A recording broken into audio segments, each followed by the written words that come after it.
కండలేరు జలాశయం స్పీడ్ వేను సర్వేపల్లి శాసనసభ్యుడు సోమిరెడ్డి చంద్రమోహన్ రెడ్డి పరిశీలించారు. ఈ సందర్భంగా సోమిరెడ్డి మాట్లాడుతూ స్పీడ్ వే గేట్లు ఎత్తితే అనేక గ్రామాలు ప్రమాదంలో పడతాయని, స్పీడ్ వే నుంచి వెలువడే వరద ప్రవహించే కాలువ తవ్వకానికి అటవీ శాఖ అభ్యంతరాలు తగదు అని అన్నారు. అటవీ శాఖ ప్రజల అవసరాలను కూడా దృష్టిలో పెట్టుకొని పని చేయాలని అన్నారు. కండలేరు వరద నీరు సాఫీగా ప్రవహించేందుకు అవసరమైన చర్యలు చేపట్టేందుకు 95 కోట్లు అవసరమని అధికారులకు అంచనాలు రూపొందించారని, ఈ విషయాన్ని సీఎం చంద్రబాబు నాయుడుకి దృష్టికి తీసుకువెళ్లి అత్యవసర పరిస్థితిని వివరించి నిధులు మంజూరు చేయించాలని కోరారు అని సోమిరెడ్డి అన్నారు.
నమస్కారం.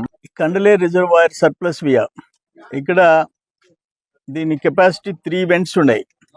ఒక్కొక్క వెంట్ 16,500 క్యూజిక్స్ పోతాయి. 3 పోతే అరౌండ్ 50,000 క్యూజిక్స్ బయటపోయే పరిస్థితి. అవుట్లెట్ అంటే ఇప్పుడు 60 టీఎంసీలు, అప్రాక్సిమేట్గా 60 టీఎంసీలు స్టోరేజ్ ఉంది. దీని టోటల్ కెపాసిటీ 68 కండలేరు.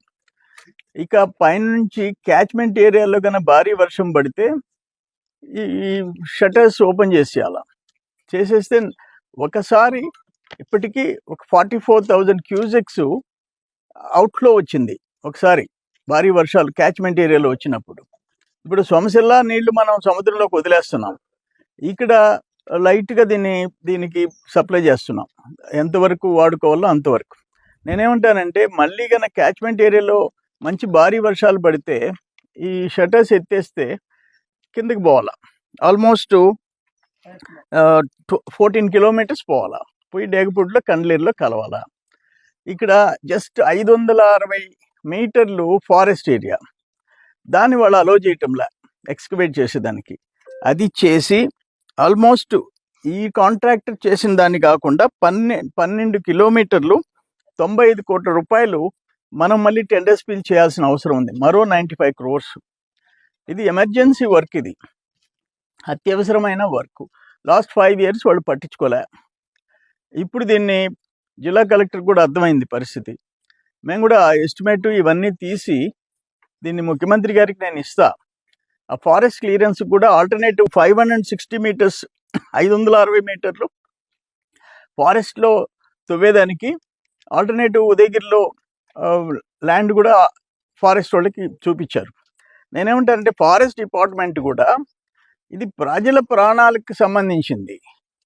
ఈ రూల్స్ రెగ్యులేషన్స్, ఇప్పుడు అడవిలో రెడ్ శాండిల్ కొడుతుంటే పట్టుకోండి, ఎత్తి లోపలేండి బొక్కలో. కానీ ఈ 560 మీటర్లు ఫారెస్ట్లో అవుట్లెట్ కాలువ దిగితే ఏం పోద్ది మీకు? అదేమన్నా forest మూతపడిపోద్దా?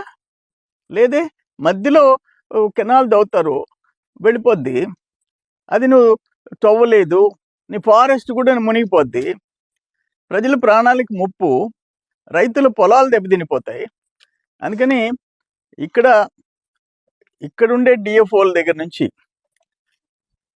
State forest officers, principal secretary అందరూ దీన్ని తీవ్రంగా తీసుకోవాల్సిన అవసరం ఉంది అని చెప్పి నేను తెలియజేస్తున్నా. జిల్లా కలెక్టర్ గారు కూడా ఈ ఫారెస్ట్ క్లియరెన్స్ కోసం ఇంకేం పెండింగ్ ఉందో ఇమీడియట్గా ఆల్టర్నేటివ్ ల్యాండ్ మనం ఇచ్చాం కాబట్టి ఫైల్ క్లియర్ చేయించుకోవాల్సిన బాధ్యత మన మీద డిస్ట్రిక్ట్ అడ్మినిస్ట్రేషన్ మీద కూడా ఉంది. అట్లే సేమ్ టైం ఈ 95 crores ఇప్పుడు శాంక్షన్ చేయించుకోవాలి. ఆర్థికంగా చాలా ఇబ్బందులు ఉన్నాయి రాష్ట్రంలో, అయినా ఇది అత్యవసరమైన పని. లేకపోతే ఇప్పుడు ఇక్కడ నుంచి పులికల్లు, పార్వతాపురం, అంకుపల్లి, అట్నే వామిటిపర్తి ఇవన్నిటికీ ప్రమాదం వచ్చే పరిస్థితి రాకూడదు. ఇక నేను కూడా ఏం చెప్తున్నానంటే ఎస్సీ గారికి, కొత్తగా ఎస్సీ గారు జాయిన్ అయినారు, ఆ ఎస్టిమేట్ కాపీ ఇవ్వమన్నాం. నేను తీసుకెళ్ళి బాబు గారితో ఒక 1 week 10 days లోపల ఇది ఇచ్చి 95 crores శాంక్షన్ చేయమని చెప్పి అడుగుతాను. దాని అవసరం ఏందో చెప్తాను.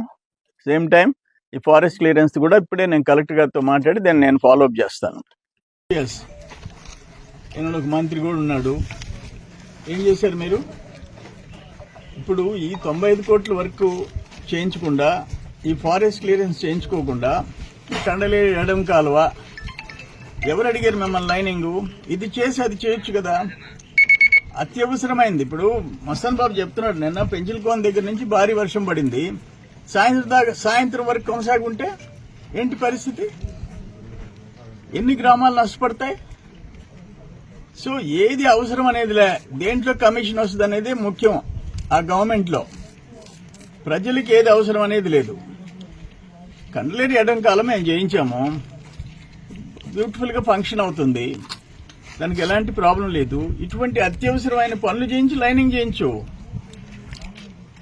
ఏదేమైనా లాస్ట్ నేను చెప్తానే వచ్చిన, జగన్మోహన్ రెడ్డి గవర్నమెంట్లో నీటిపారుదల శాఖ మూతబడింది, వ్యవసాయ శాఖ మూతబడింది. ఇప్పుడు పోయి మేము యూరియా రైతుకు 3 బస్తాలు ఎకరాకి లెక్కన వాళ్ళకి రెసీట్స్ ఇచ్చి వచ్చాము. ఆల్మోస్ట్ ఇక్కడ 3,000 చిల్లర బస్తాలు యూరియా బస్తాలు ఒక్క పొదలకూరు మండలం ఇక్కడ స్టాక్ చేశాం. 5 మండలాలు వచ్చేసేసినాయి, జిల్లాలో వచ్చింది, రాష్ట్రం అంతా ఎకరాకి 3 బస్తాలు ఇవ్వాలనే ఒక డెసిషన్ తీసుకున్నాం. మీ టైంలో అసలు రైతుల గురించి పట్టించుకున్నాడు ఎవడు? ఏదేమైనా వ్యవస్థలు ఏ శాఖకు ఆ శాఖ తన పని చేసుకోవాలా. కొన్ని శాఖలు మూసేసేది, ఆదాయం వచ్చిన శాఖలు మాత్రం పెట్టుకునేది, దోచుకునేదానికి. దురదృష్టమైన పరిపాలన లాస్ట్ 5 years లో జరిగింది.